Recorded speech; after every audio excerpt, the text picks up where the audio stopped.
A thrill-seeker convinces two friends to hike into a remote canyon. I chose what I thought was the easiest canyon. I think he was trying to convert us into becoming mountain men. But when they get lost in the narrow crevices, I can't do it! they become trapped. This is madness. I got them into this. I need to get us out of it. Now, the only way out is up. I'm gonna climb out. It felt like he made it. It's just a wave of fear that rushes over me. It's something that I'll never forget.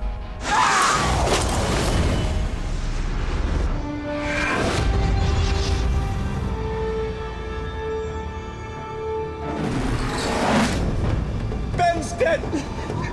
Scared.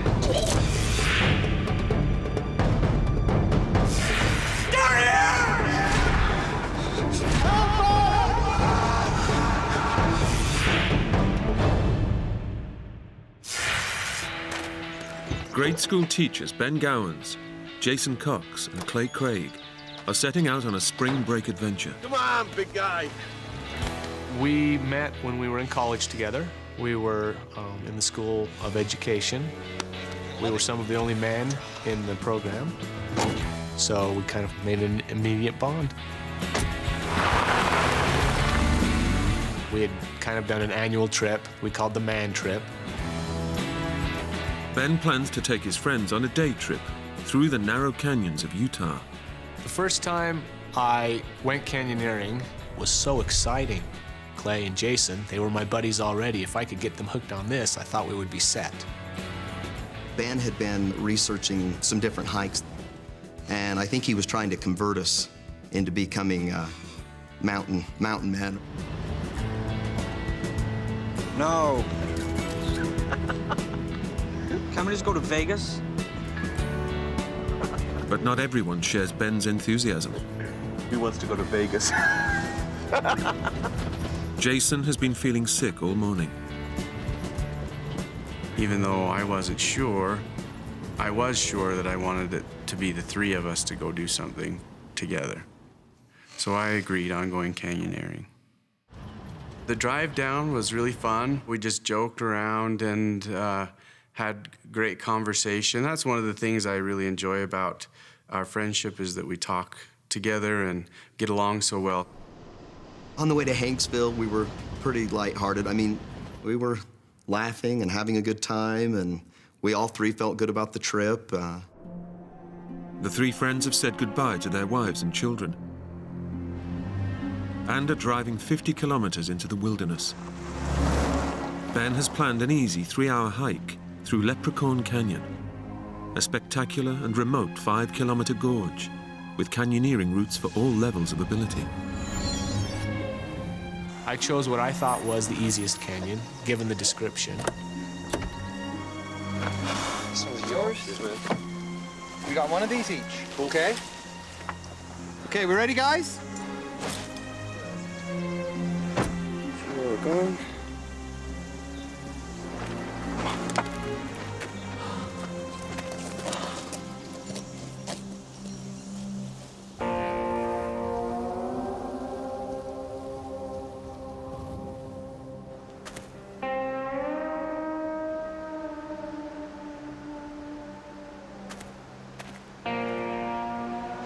See what I mean?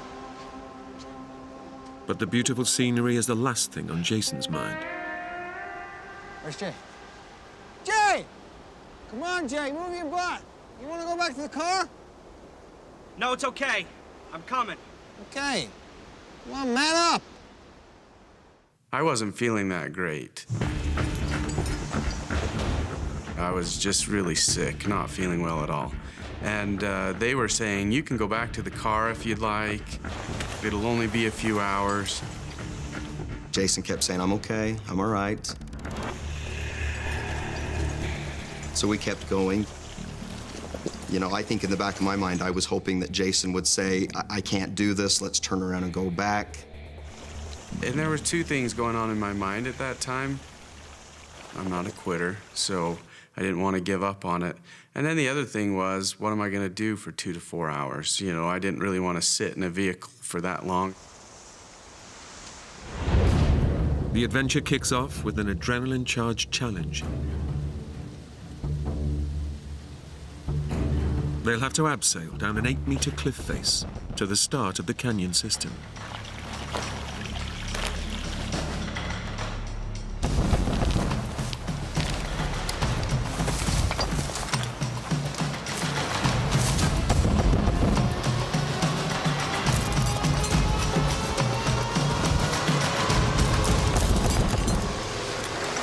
I'm not sure about this, guys. Come on. Jay, you can do it. You're okay, you're okay. That's it. Come on.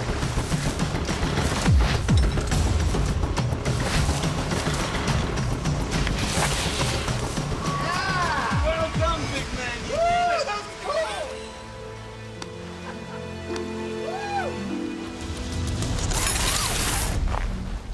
Ben has chosen a circular route through the canyons and back to their vehicle. There's no way they could climb back up the way they came. It was probably a 25-foot drop. Once we went over that point, there really was no option of going back up the canyon.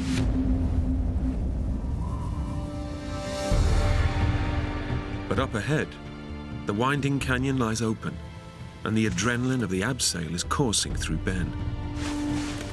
I was extremely excited.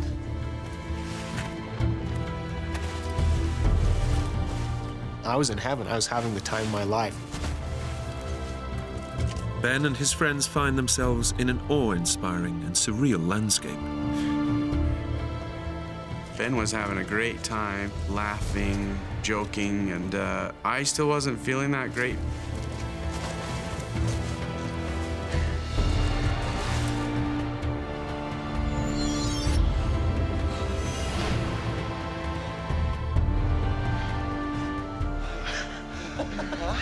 I told you it was awesome.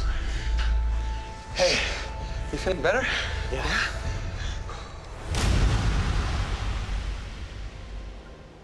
Beautiful, beautiful red rock. It's smooth. And once you get down into the slots of the canyon is when it becomes even more beautiful. I just remember how quiet it was. And it was kind of exhilarating to pass by all of these high walls of the Red Rock Canyon and walk through areas that you don't know how long it's been since a human's been through there. So it was kind of amazing. I mean, the canyon's kind of like it's a maze. There are places that it just winds around. There are places that are so tight that you have to turn sideways to get through. Yeah. We took a picture of the three of us when we got to this point where we got down to the bottom of the canyon. We felt that we were at the bottom at least, finally. The main thing I love about canyoneering is getting out to where there aren't as many people. I just loved being somewhat isolated in a place that no one had been, and to me, just being deep in the slot canyons where the walls are narrow and twisting, and the light and just the scenery and all the things that you can only see and you can only do by going canyoneering. That's what really appealed to me.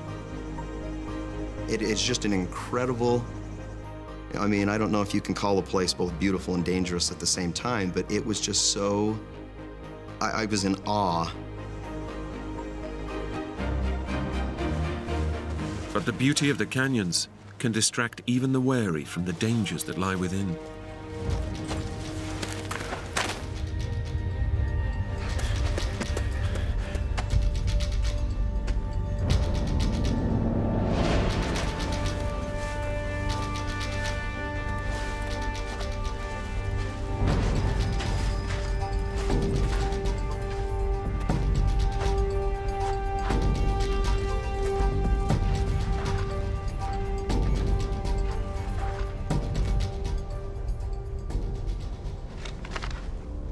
The canyon offers a variety of routes, from the very easy to the virtually impossible.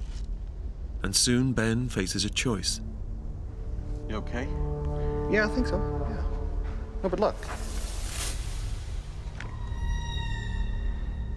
The GPS is saying a little further on. I was using the GPS, but I was also using a description that we had printed off the internet. It talked about a shallow down climb that led into the bottom of the sandy canyon. The GPS said we needed to go 90 feet farther, but what I was seeing right in front of me was exactly like the description. Yeah.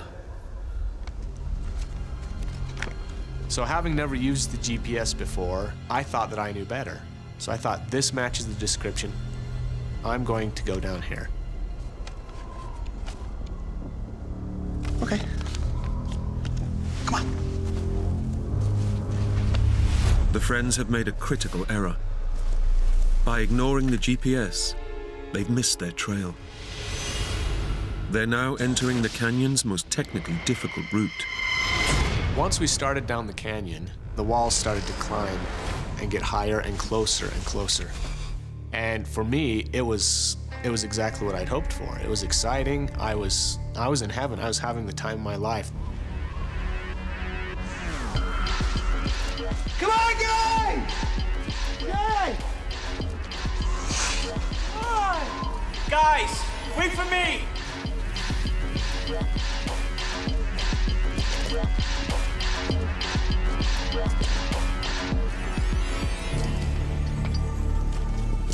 They don't know it yet, but the three friends are at the entrance to one of the narrowest canyons in the world. Jason is worried. The route Ben suggested shouldn't be this extreme.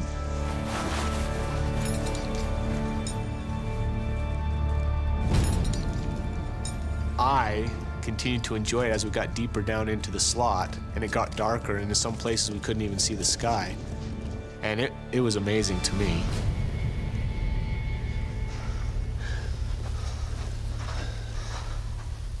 The canyon got narrower and narrower. Hey, Ben. Yeah? I started to get nervous about whether or not we'd chosen the right spot. Look, we'll get through here, and then we're back on the wider path, okay? Come on.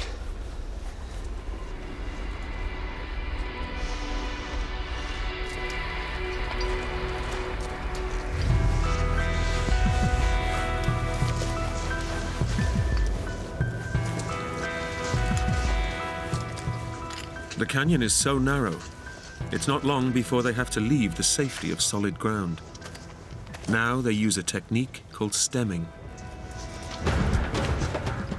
You put your knees up against one wall and your backside up against the next, and you kind of shimmy your way until you can get to another spot.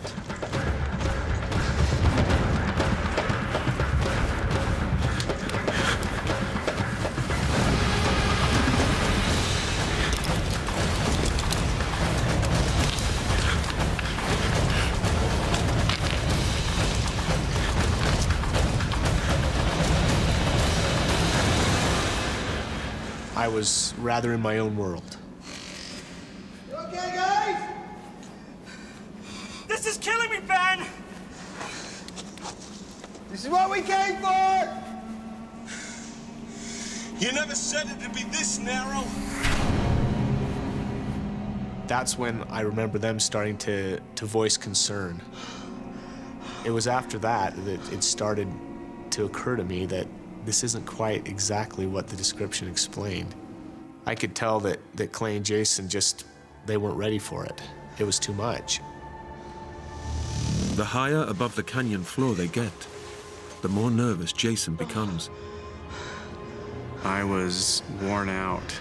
I was getting banged up. My knees were hurting. My hands were sore. And the farther we went, the more and more exhausted I was getting. The canyon now bears no resemblance to the description. Ben accepts, for the first time, that he's made a massive navigational mistake. I would just have this wave of guilt come over me, like, oh, what have I done? Instead of the planned beginner's route, Ben has led them into the toughest grade canyon, with no experience and little equipment. Ben, this is madness. I'd planned the trip. This was my doing. And I was feeling an urgency to get out now. The pleasure of the canyon was gone. What now, Ben? Ben doesn't want to scare his friends. he decides they should press on. Once we got to the point where I knew we had to get out, down canyon, to me, was the only option. Because looking at the walls of the canyon, they were straight up. Okay, let's just keep going a little longer, okay? Come on.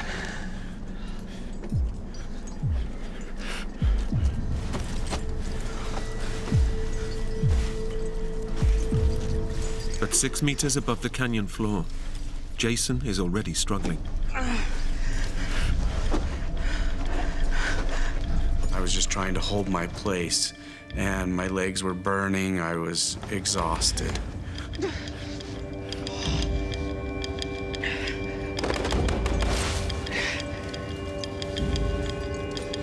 I can't do it!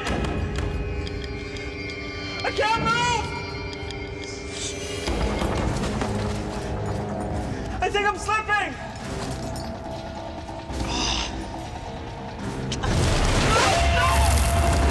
Jay!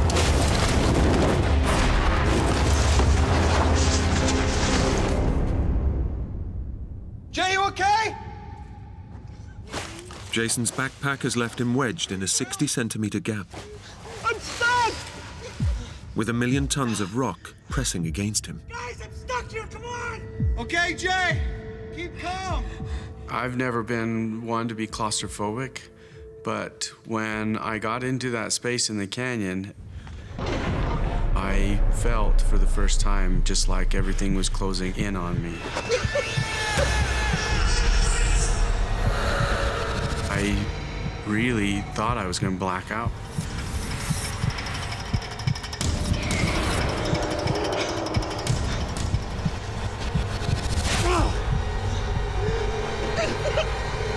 Help me! Clay. Oh, God, I'm sorry. I just had this overwhelming feeling of responsibility. And they had completely trusted me. And I had let them down. It was through my mistakes, my navigational errors, we were in the situation we were in. You gotta get me out of here, Ben! Do something, guys! I got them into this, I need to get us out of it. Jason is trapped far below his two friends. Through Ben's mistakes, they're on the toughest route in the canyon, with no idea what lies ahead. And with no climbing equipment, the overhang that provided a fun abseil on the way in now poses an impossible obstacle to a way out. Jay! Hold on! I'm gonna think of something.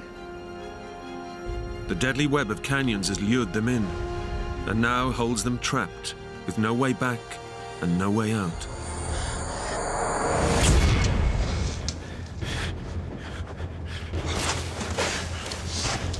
Ben, the group leader, presses on in search of a way out up ahead.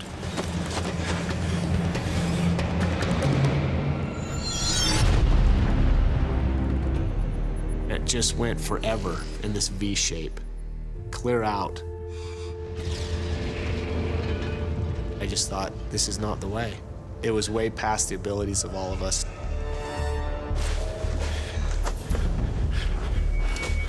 He returns with bad news. We can't go that way. It's even narrower. Come on, Ben, it's freaking me out! Jay, hold on! Hold on! Breathe deep, come on, keep calm, Jay. How are we gonna get out of here? Jason was just kind of screaming, saying, I'm wedged down in this canyon. And I kept asking Ben, what are we going to do? We can't go the other way. I think I got us stuck. I don't know how to get out.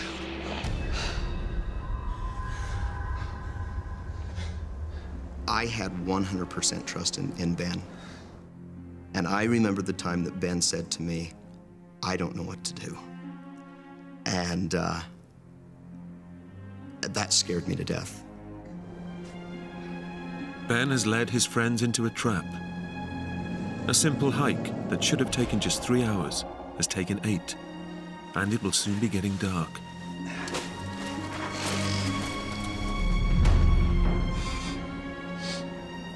I decided we can't continue this way. Jason's stuck already. He's exhausted. Clay is not happy either.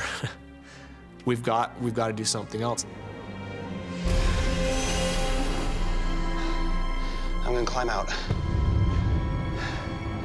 If I could just climb to the top of the canyon, just to the lip, I can drop a rope down to them. I will come back down and I'll help us get out. And then we'll walk out on top of the plateau. Are you crazy? No, I think I can do it. I couldn't have lived with myself if we didn't all get out. Jay! It's okay, buddy, I got it. I'm gonna climb out. I'm gonna set up a rope. I'm gonna get you out, okay? Ben felt a lot of pressure to get us out. A part of me thought, should I talk him out of it? But a part of me thought, no, I trust Ben. I can do it. When it came to this sort of thing, Ben was the man. I mean, he had done this before.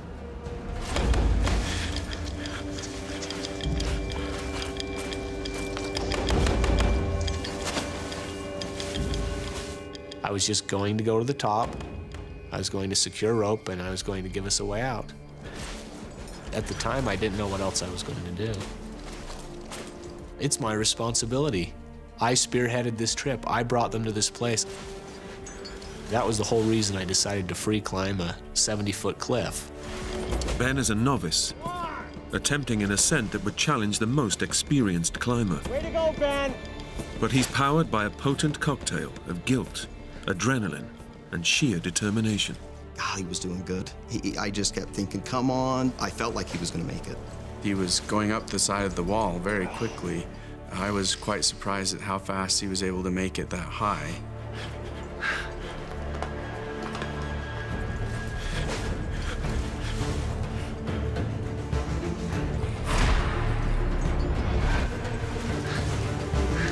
With no safety rope to break a fall, he risks his life with every move he makes. You're doing great, Ben. Keep going. I was just praying that he would make it to the top, and he got pretty far up. I mean, he was high. He was really high. I love you, Clay! I remember looking back down at Clay and telling him he was my best friend. Clay, you're my best friend. You're almost there, buddy. As I'm making progress, finding it a little more frightening to be higher and higher above the canyon floor. That's it, pal.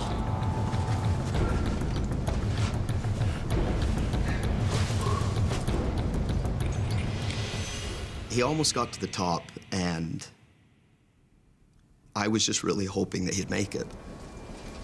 I'm fine! I'm almost there, boys! Ben has made it, 22 meters up a vertical wall of rock. His next handhold will take him over the edge. I grabbed the rocks. The edge was kind of rotten, the rock crumbly. I know that I'm going to fall, and it's just a wave of fear that rushes over me. I know instantly that I'm not going to make it, that I've failed. It felt like he made it. You couldn't have been any closer. Then, disaster strikes. He grabbed onto that last rock just to pull himself up and out. And when I saw that snap, everything around me, it was silent, it was slow motion. I've never heard a man scream like that. He knew he was in trouble and he couldn't do anything about it. It's something that I'll never forget. This is a narrow canyon. This is extremely narrow. And it's just like ping pong going back and forth, just all the way down the canyon and just jarring his head back and forth.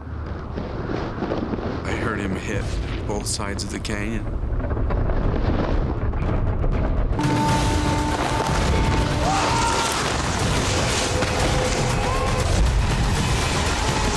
Then a large thud when he hit the bottom of the canyon.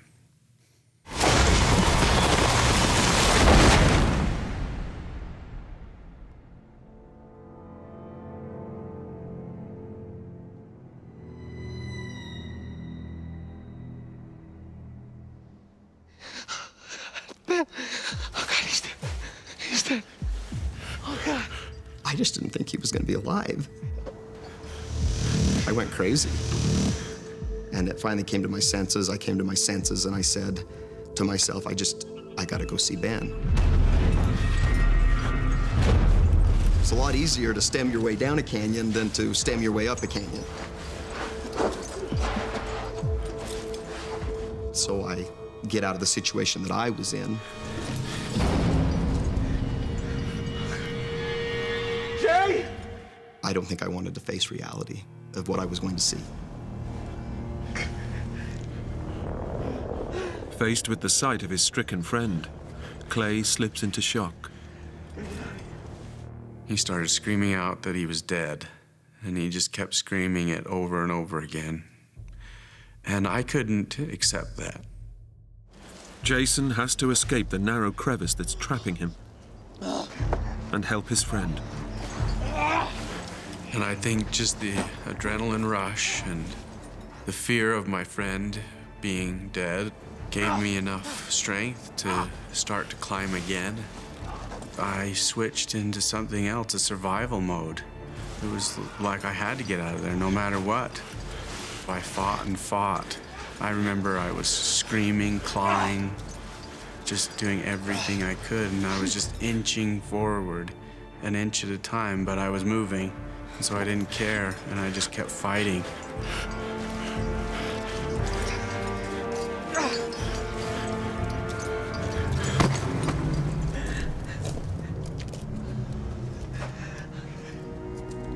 I was so grateful that Jason got out. I can't even tell you. When I saw Jason, it was just the most welcoming sight because he had it together.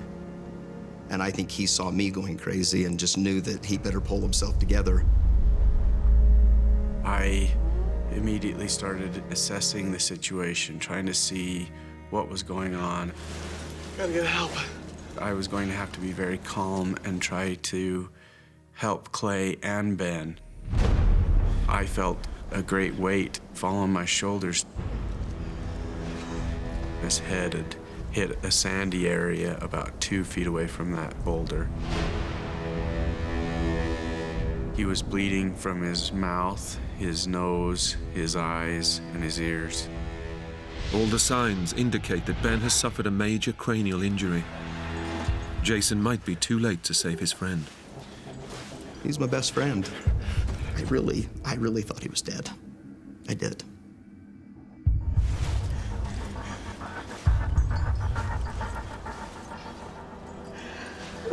Clay's not dead.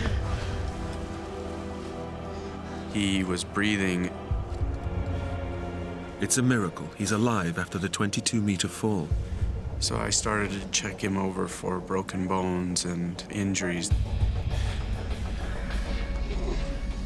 I felt his ribs, and they felt broken.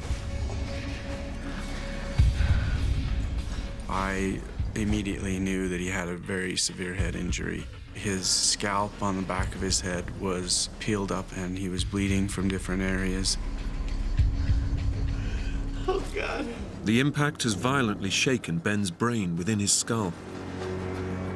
The blood vessels in his head have burst. As blood accumulates, it puts pressure on the brain that could prove fatal. The friends were only meant to be out for a leisurely hike. What's this?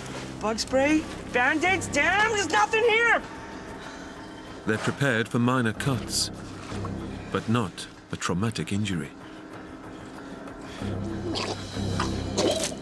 Just looking at Ben, I couldn't believe that I was in this situation.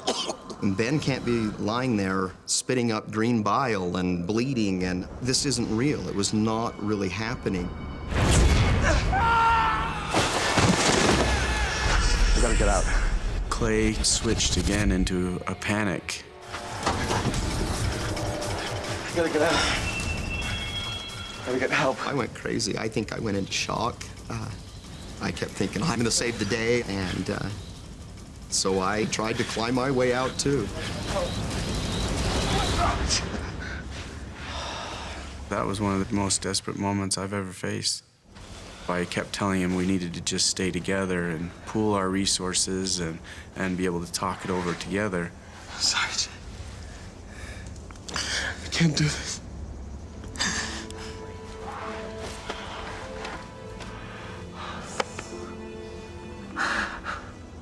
Ben was actually lying in water, just a little bit of water where he had landed. Because it was so cold and I knew we were going to end up spending the night, I talked Clay into helping me move him to a place that was dry, where his head was elevated, and we could watch him really closely as it got darker. It's possible that moving him could worsen Ben's head injury.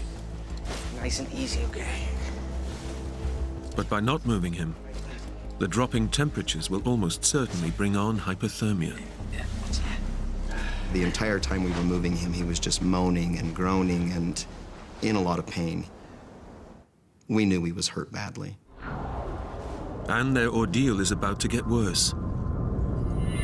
The sun is sinking, and the darkness brings a sudden drop in temperature. Jason and Clay must sacrifice their jackets to keep their friend alive. We just started to take the clothing that we had to try to keep him as warm as possible. Let me raise his head. Unless Ben gets to a hospital soon, he will die. Way to go, buddy. Way to go. It's okay, buddy.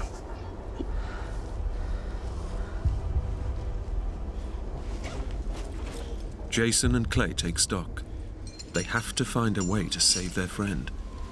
We were in a place where the climb was well beyond our means. We didn't have the experience, we didn't have the gear. It was frustrating and scary. No signal. You tell your wife where we were going? The first thing that I did that was wrong and I knew was wrong was not discuss with my wife the exact location. I hadn't left maps or any plans or anything like that. Nobody knows where they are. Their only hope is that their wives will send for help when they don't come home. But even then, finding the three friends deep in a narrow canyon in the vast Utah wilderness will be virtually impossible. There are hundreds upon hundreds of slot canyons down there, and the three of us are stuck in one of those. Jay. What? I'm scared.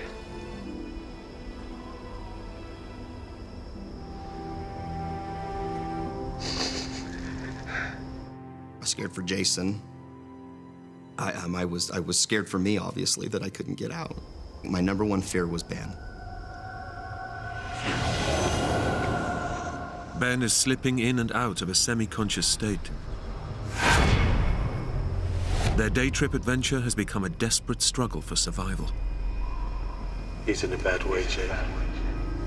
How are we gonna get him out of here? He's not dead. You hear me? He's not dead. Anybody? The night was probably the thing that I dreaded the very most because I knew the temperature would drop. Darkness has fallen. The temperature plummets below freezing, and Jason and Clay huddle together for warmth. They've already given their jackets to Ben to keep him alive. This is the first time in my life that I'd ever been so cold that I couldn't stop my teeth from chattering. I kept thinking, I just can't wait till this ends. It's gotta end, because it was so miserable. It is so dark down there. It was cold. It was a bone-chilling cold. And as the temperature drops even further, the weather worsens. Jason. Jay. What? Look at the sky. So that was one of my fears throughout the entire hike. And as the night wore on, it got cloudy and it looked like there was a possibility of rain. It's not good. What are we gonna do? Let's cover up Ben. Keep him dry. Clay started looking for a place up off the canyon floor where we could be able to get to if it did start to rain. There was a little ledge about 10 feet off the canyon floor, and we were hoping that between the two of us we could get Ben up there. We didn't want to move him unless we absolutely had to. Clay, it's getting worse.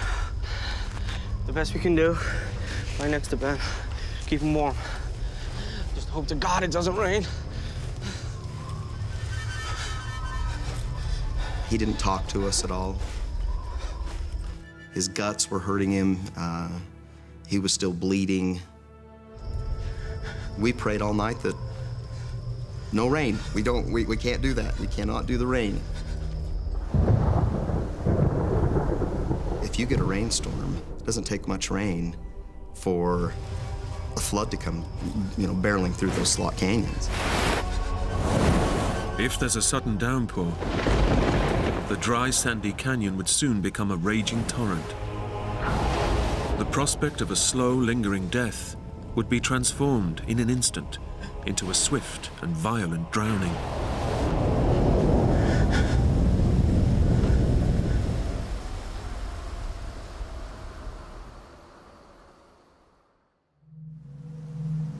The sun rises. The hours of freezing darkness have taken their toll on both body and mind.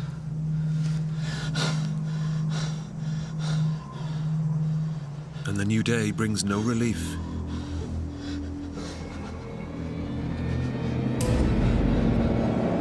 As Jason stirs from his half-sleep, he makes a shocking discovery. With the pressure of his head, the water bladder actually popped open in the night and started leaking.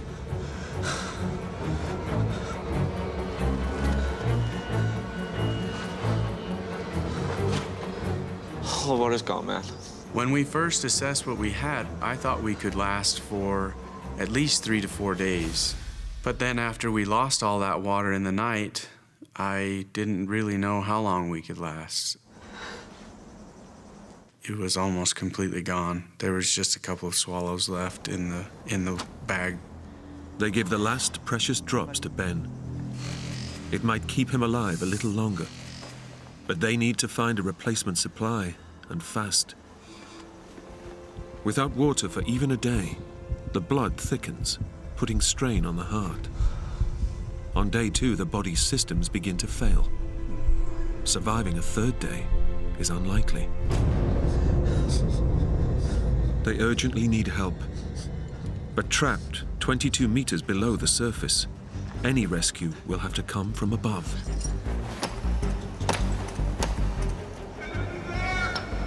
We formulated a little plan together, one of us tending to Ben, making sure he was doing okay, while the other one would go and hit the canyon wall 5 times, wait for a few seconds, hit again 5 times.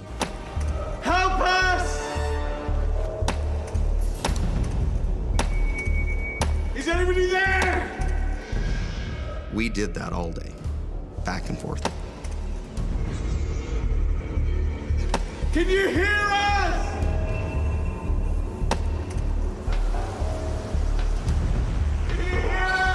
Sound travels a long ways, and if we were pounding on the wall with the hammer, that was a good way for people to hear us.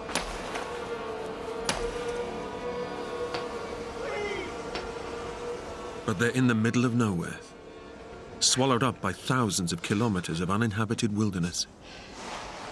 As the hours pass, Clay and Jason begin to entertain their worst fear.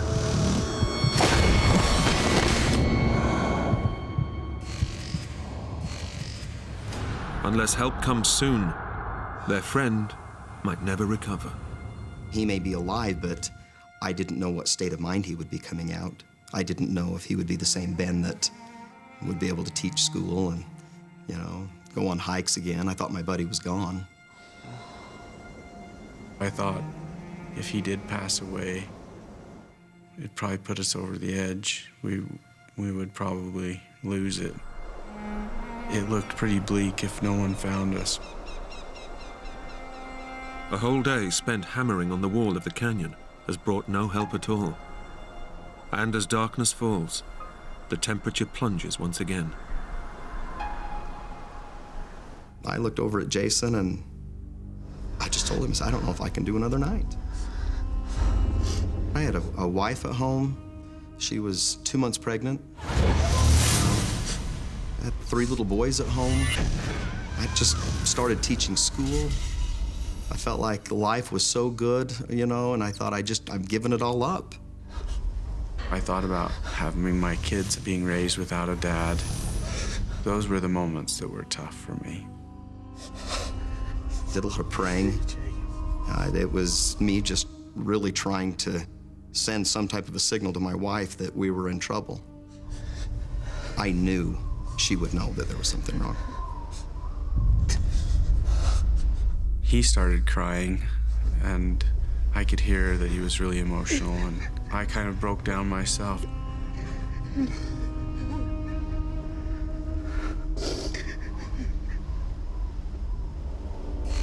Their lives are nearing their end. It's just a question of what will kill them first: dehydration or hypothermia. And Ben will be the first to die. I couldn't even imagine staying down there any longer, going through another night. It was the coldest I've ever been in my life down there. We all 3 felt responsible for each other, and it would have been really hard to live with the fact that one of us didn't make it out. Rescue is unlikely. They haven't left any details of their planned route with their wives. The only way out is the same free-fall climb that has left Ben clinging to life. If Clay or I had tried to climb out, I think either we wouldn't have been able to get very far just due to our lack of energy, or we would have fallen and that we would fall to our death. There's no way out. The canyon has become their tomb.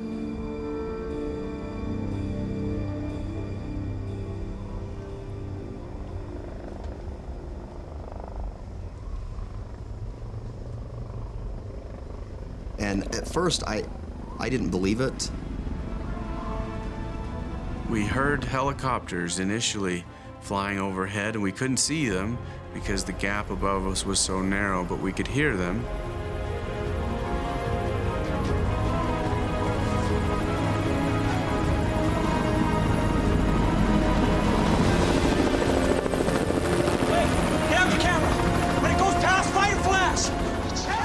We had a camera, and we thought that they might actually see the flash. The helicopters approached our area. It's a miracle. Someone is looking for them. Jason and I were both just screaming and trying to get someone's attention.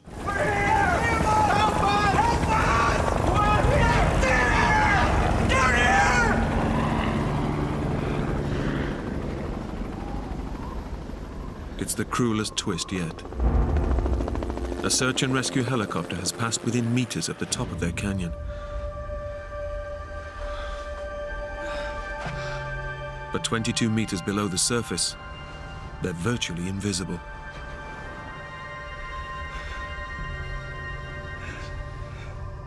I'm back. We were so desperate because we thought they can't see us down here. When those helicopters went away, I just dropped to my knees.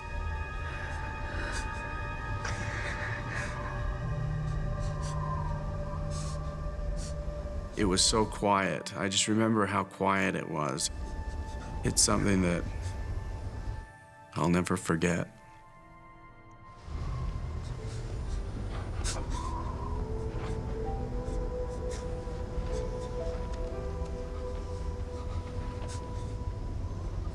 We were desperate. All throughout the night, Jason and I were thinking they're gone. They're not coming back. And just wondering if Ben really would make it another night. I remember sitting next to Ben on the canyon floor, and going to tears quite a few times.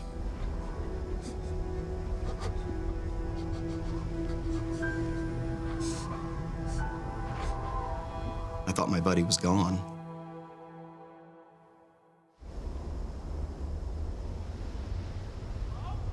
Jay.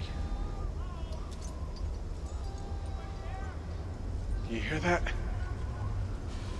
It was all just so unreal when we heard voices. There's someone up there. A ground search and rescue team had heard their cries as the helicopter flew past. Moments later, the chopper returned to winch them to safety.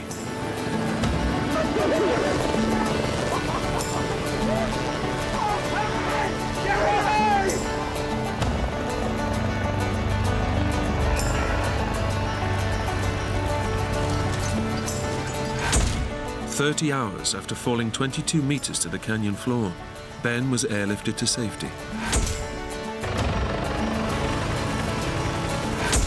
The wives of the three friends had raised the alarm when they didn't hear from their husbands.